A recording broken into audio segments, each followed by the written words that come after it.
But ನಮ್ಮ ತಿಲಕ್ ವರ್ಮಾ ಅವ್ರನ್ನ ಹೆಂಗೆ ಅರ್ಥ ಮಾಡ್ಕೊಂಡಿದಾರೋ ಗೊತ್ತಿಲ್ಲ. ಅವರಿಬ್ರಿಗೂ ಸಿಕ್ಸ್ಗಳು ಚಚ್ತಾ ಇದ್ರು. ಒಂದು ಶಾಟ್ ಅಂತೂ ವೆರಿ ಫೇವ್ರೇಟ್ ಅಂತ ಹೇಳ್ಬೋದು ಸದ್ಯಕ್ಕೆ ನನಗೆ ತಿಲಕ್ ವರ್ಮಾ ಬ್ಯಾಟಿಂದ ಬಂದಿರೋದು.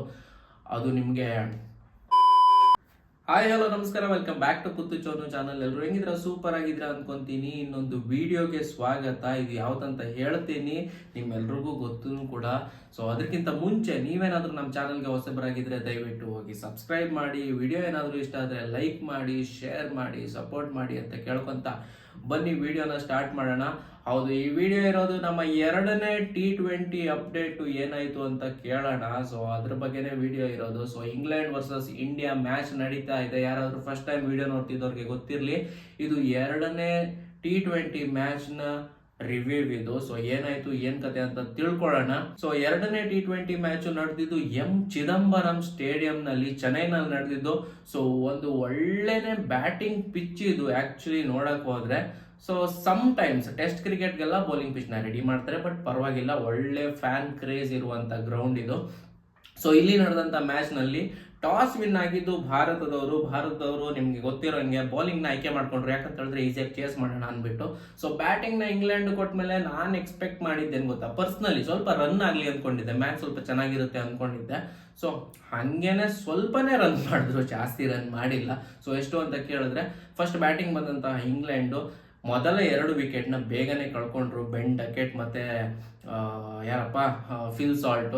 As expected RCB fans expected Phil Salt ಕಡೆಯಿಂದ ಪರ್ಫಾರ್ಮೆನ್ಸ್ ಬರಲಿಲ್ಲ. ಯಾಕೆ RCB ಫ್ಯಾನ್ಸ್ ಎಕ್ಸ್ಪೆಕ್ಟೆಡ್ ಅಂತ ಹೇಳಿದ್ರೆ, ಫಿಲ್ ಸಾಲ್ಟ್ RCB ಇದ್ದಾರೆ ಅಲ್ವಾ, ಇದ್ದಾರೆ ಅನ್ಕೊಂತೀನಿ. ಸೊ ಫಿಲ್ ಸಾಲ್ಟ್ ಆಗಿರಲಿ, ನಮ್ಮ ಇನ್ನೊಬ್ರು ಲಿವಿಂಗ್ಸ್ಟನ್ ಆಗಿರಲಿ, ಪರ್ಫಾರ್ಮೆನ್ಸ್ನ ಎಕ್ಸ್ಪೆಕ್ಟ್ ಮಾಡ್ತಿದ್ದಾರೆ RCB ಫ್ಯಾನ್ಸ್ಗಳು. ಹೌದಾ ಅಲ್ವಾ ಅಂತ ನೀವೇ ಕಮೆಂಟ್ನಲ್ಲಿ ತಿಳಿಸಿ. ಸೊ ಅವ್ರ ಕಡೆಯಿಂದ ಪರ್ಫಾರ್ಮೆನ್ಸ್ ಬಂದಿಲ್ಲ. ಬಟ್ಲರ್ ಕಡೆಯಿಂದ 140+ ರನ್ಸ್ ಬಂದರೆ, ಇನ್ನೊಬ್ಬ ಹೊಸ ಆಟಗಾರ 20 ರನ್ಸ್ ಸಮಥಿಂಗ್ ಒಂದು ಒಳ್ಳೆ ಪಾರ್ಟ್ನರ್ಶಿಪ್ ಬಂತು. ಸೊ ಅಲ್ಲಿಗೆ ಅವ್ರ ಹತ್ರ ಸ್ಕೋರ್ ಮಾಡೋಕ್ಕಾಗಿದ್ದು ಬರೀ 165 ಅಷ್ಟೇನೆ ಸ್ಕೋರ್ ಮಾಡೋಕ್ಕಾಗಿದ್ದು.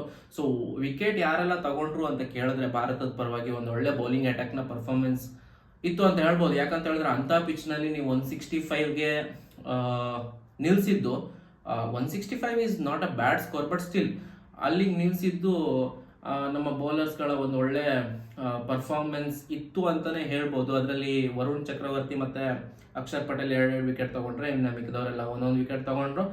ಬಟ್ ಅಷ್ಟನ್ನ ಚೇಸ್ ಮಾಡಕ್ ಬಂದಂತಹ ಭಾರತ ಹೆಂಗೆ ಪರ್ಫಾರ್ಮ್ ಮಾಡಿದ್ರು ಅಂತ ಹೇಳಿದ್ರೆ, ಲಾಸ್ಟ್ ಮ್ಯಾಚು ನಿಮ್ಗೆ ಗೊತ್ತಿರೋಂಗೆ ಅಭಿಷೇಕ್ ಶರ್ಮಾ ಧೂಳ್ ಧಮಾಕ. ಸೊ ಬಟ್ ಈ ಸಲ ಅಭಿಷೇಕ್ ಶರ್ಮಾ ಬೇಗನೆ ಔಟ್ ಆದ್ರು. ಸಂಜು ಸ್ಯಾಮ್ಸನ್ ಆಸ್ ಯೂಶುವಲ್ 2ನೇ ಮ್ಯಾಚ್ ಕೂಡ ಔಟ್ ಆಗಿದ್ದಾರೆ. ಸೊ ಅವರು ಸ್ವಲ್ಪ ಲಯಕ್ಕೆ ಬರಬೇಕು ಸಂಜು ಸ್ಯಾಮ್ಸನ್. ಸೊ ಅದಾದ್ಮೇಲೆ ಸೂರ್ಯಕುಮಾರ್ ಯಾದವ್ ಅವರು ಕೂಡ ನಿಂತ್ಕೊಂಡಿಲ್ಲ. ಮ್ಯಾಚ್ ಹೆಂಗಾಗೋಯ್ತು ಅಂತ ಹೇಳಿದ್ರೆ, ಒಂದು ಟೈಮಲ್ಲಿ ನಾವು ಸೋತ್ ಬಿಡ್ತೀವೇನೋ ಅಂತಾನೆ ಅನಿಸ್ತಾ ಇತ್ತು. ಬಟ್ ನಮಗೆ ಆ ಟೈಮ್ನಲ್ಲಿ ಒಂದು ಆಧಾರ ಸ್ತಂಭ ಆಗಿ ನಿಂತಿತ್ತು ಅಂತ ಹೇಳಿದ್ರೆ ತಿಲಕ್ ವರ್ಮಾ. ಹೌದು, ಒಂದು ಒಳ್ಳೆ ಆಟಗಾರ, ಮೆಚ್ಯೂರಿಟಿ ಇರುವಂಥ ಆಟಗಾರ. ಸೊ ಮ್ಯಾಚ್ನ ಯಾವ ಮೊಮೆಂಟಲ್ಲಿ ಹೆಂಗೆ ತಗೊಂಡೋಗ್ಬೇಕು ಆ ಥರ ಸಿಂಗಲ್ ಹೊಡ್ಕೊತ, ಸಿಕ್ಸಸ್ ಹೊಡ್ಕೊತ, ಫೋರ್ಸ್ನ ಹೊಡ್ಕೊತ ಮ್ಯಾಚ್ನ ತಗೊಂಡು ಹೋದ್ರು ಅಂತಲೇ ಹೇಳ್ಬೋದು. ಸೊ ನೀವು ನೋಡಕ್ಕೆ ಹೋದರೆ, ನಾವು ಭಯಪಡ್ತಿದ್ದು ಆಲ್ಮೋಸ್ಟ್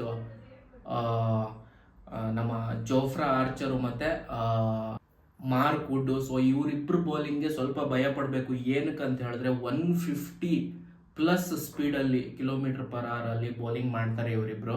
ಬಟ್ ನಮ್ಮ ತಿಲಕ್ ವರ್ಮಾ ಅವ್ರನ್ನ ಹೆಂಗೆ ಅರ್ಥ ಮಾಡ್ಕೊಂಡಿದಾರೋ ಗೊತ್ತಿಲ್ಲ, ಅವರಿಬ್ರಿಗೂ ಸಿಕ್ಸ್ಗಳು ಚಚ್ತಾ ಇದ್ರು. ಒಂದು ಶಾಟ್ ಅಂತೂ ವೆರಿ ಫೇವ್ರೇಟ್ ಅಂತ ಹೇಳ್ಬೋದು ಸದ್ಯಕ್ಕೆ ನನಗೆ ತಿಲಕ್ ವರ್ಮಾ ಬ್ಯಾಟಿಂದ ಬಂದಿರೋದು. ಅದು ನಿಮಗೆ ಜೋಫ್ರಾ ಆರ್ಚರ್ ಹಾಕಿದಂಥ 150+ ಡೆಲಿವರೀಸ್ನ ನೀವು 6 ಹೊಡೆದಿದ್ದು ಸೂಪರ್ ಅಂತ ಹೇಳ್ಬೋದು. ಅದು ಆ ಶಾಟ್ ಮಾತ್ರ ಬೊಂಬಾಟ್ ಶಾಟು, ಇನ್ನೂ ಕಣ್ಣು ಕಟ್ಟುವಂಗಿದೆ. ಸೊ ಈ ಥರ ನಮ್ಮ ತಿಲಕ್ ವರ್ಮಾ ತಗೊಂಡು ಹೋದ್ರು ಮ್ಯಾಚ್ನ ಒಂದು ರೇಂಜ್ಗೆ. ಸೊ ಅವ್ರಿಗೆ ಹಾರ್ದಿಕ್ ಪಾಂಡ್ಯ ಆಗಿರಲಿ, ಸೂರ್ಯಕುಮಾರ್ ಯಾದವ್ ಆಗಿರಲಿ, ಯಾರಿಂದನೂ ಒಂದು ಒಳ್ಳೆ ಸಾಥ್ ಸಿಗಲಿಲ್ಲ. ಎಲ್ಲ ಸ್ಟ್ರಗಲ್ ಮಾಡಿದ್ರು ಅಂತ ಹೇಳ್ಬೋದು. ಇನ್ನು ಮಿಡ್ಲ್ ಆರ್ಡರಲ್ಲಿ ಆಡಕ್ಕೆ ಬಂದಂಥ ಧ್ರುವ್ ಜುರೆಲ್ ಕೂಡ ಅವರಿಂದನೂ ಒಳ್ಳೆ ಪರ್ಫಾರ್ಮೆನ್ಸ್ ಬಂದಿಲ್ಲ. ಸೊ ಅವರು ಸ್ಟ್ರಗಲ್ ಮಾಡಿದ್ರು. ಲಾಸ್ಟ್ಗೆ ಒಂದು ರೇಂಜ್ಗೆ ಪಾರ್ಟ್ನರ್ಶಿಪ್ಪಲ್ಲಿ ಸಪೋರ್ಟ್ ಮಾಡಿದ್ದು ಅಂತ ಹೇಳಿದ್ರೆ ವಾಷಿಂಗ್ಟನ್ ಸುಂದರು ಒಂದು ಓವರಲ್ಲಿ ಎಸ್ಪೆಷಲಿ ಮಾರ್ಕ್ ವುಡ್ಗೆ ಚೆನ್ನಾಗಿ ಚಚ್ಚಿದ್ರು ಅಂತ ಹೇಳ್ಬೋದು. ಆ ಓವರಲ್ಲಿ ಸ್ವಲ್ಪ ಪಿಕಪ್ ಆಯಿತು ಸ್ಕೋರು. ಆ ಮೊಮೆಂಟಲ್ಲಿ ಹೆಂಗಿತ್ತು ಅಂತ ಹೇಳಿದ್ರೆ, ಆಲ್ಮೋಸ್ಟ್ ನಿಮಗೆ 42 ಬಾಲ್ಸಿಗೆ 64 or 5 ಏನೋ ಬೇಕಿತ್ತು. ಅವಾಗ ಒಂದು 2-3 ಬೌಂಡ್ರಿನ ಹೊಡಿತಾರೆ, ಒಂದು 6 2 ಬೌಂಡ್ರಿನ ಹೊಡಿತಾರೆ ಮಾರ್ಕೌಟ್ಗೆ. ಸೊ ಅಲ್ಲಿಂದ ಸ್ವಲ್ಪ ಪಿಕಪ್ ಆಯಿತು. ಆಮೇಲೆ ಅಲ್ಲಿಗೆ 7 ವಿಕೆಟ್ ಆಲ್ರೆಡಿ ಕಳ್ಕೊಂಡಿದ್ವಿ ನಾವು. ವಾಷಿಂಗ್ಟನ್ ಸುಂದರ್ ಮತ್ತು ತಿಲಕ್ ವರ್ಮಾ ಮ್ಯಾಚ್ನ ತೊಗೊಂಡೋದ್ರು. ಬಟ್ ಲಾಸ್ಟಲ್ಲಿ ವಾಷಿಂಗ್ಟನ್ ಸುಂದರ್ ಔಟ್ ಆದರು. ಬಟ್ ನಮ್ಮ ತಿಲಕ್ ವರ್ಮಾ ಮ್ಯಾಚ್ನ ಗೆಲ್ಲಿಸುವಲ್ಲಿ ಯಶಸ್ವಿ ಆದರು ಅಂತ ಹೇಳ್ಬೋದು. ಇನ್ನು ಒಂದು ಕ್ರೆಡಿಟ್ ಕೊಡೋಕ್ಕೆ ಇಷ್ಟಪಡ್ತೀನಿ ಯಾರಿಗಂತ ಹೇಳಿದ್ರೆ, ನಮ್ಮ ಬೌಲರ್ ಆಗಿದ್ದಂತಹ ರವಿ ಬಿಷ್ಣೋಯ್ ಬ್ಯಾಟಿಂದ ಒಂದು 2 4 ಬಂತು. ತುಂಬ ಇಂಪಾರ್ಟೆಂಟ್ 4 ಅದು ಬಂದಿದ್ದು. ಸೊ ಅಲ್ಲಿಗೂ ಭಾರತಕ್ಕೆ ವಿನ್ ಆಗೋದ್ರಲ್ಲಿ ತುಂಬ ಒಳ್ಳೆ ಪಾತ್ರನೇ ಆಯಿತು ಆ 2 ಬೌಂಡ್ರಿಗಳಂತ ಹೇಳ್ಬೋದು. ಸೊ ಇದಾಗಿತ್ತು ಮ್ಯಾಚ್ನ ಅಪ್ಡೇಟು. ಸೊ ಭಾರತದವರು 2ನೇ ಮ್ಯಾಚ್ನ ಕೂಡ ವಿನ್ ಆಗಿದ್ದಾರೆ. ಒಂದು ಕಡೆ ಇಂಗ್ಲೆಂಡ್ನ ಡಾಮಿನೇಟ್ ಮಾಡ್ತಿದ್ದಾರೆ ಅಂತಲೇ ಹೇಳ್ಬೋದು. ಸೊ ತುಂಬ ಚೆನ್ನಾಗಿತ್ತು ಮ್ಯಾಚ್, ನೋಡೋಕ್ಕೂ ಆಗಿರಲಿ. ಇನ್ನು ಏನು ಹೇಳ್ತೀರಾ, ಸೊ ಫ್ಯಾನ್ಸ್ಗಳು ತುಂಬ ಎಂಜಾಯ್ ಮಾಡಿರ್ತಾರೆ ನೆನ್ನೆ ಆಗಿದ್ದಂತಹ ಮ್ಯಾಚು. ಸೊ ಇದಾಗಿತ್ತು ಈ ಮ್ಯಾಚ್ನ ಅಪ್ಡೇಟು. ಸೊ ಬರ್ತೀನಿ ಇನ್ನೊಂದು ಮ್ಯಾಚ್ನ ಅಪ್ಡೇಟ್ ಜೊತೆ. ಸೊ ವಿಡಿಯೋ ಇಷ್ಟ ಆದರೆ ಲೈಕ್ ಮಾಡಿ, ಶೇರ್ ಮಾಡಿ, ಸಪೋರ್ಟ್ ಮಾಡಿ ಅಂತ ಕೇಳ್ಕೊತ ಸಿಗೋಣ ಮುಂದಿನ ವಿಡಿಯೋದಲ್ಲಿ. ಅಲ್ಲಿ ತನಕ ಬಾಯ್.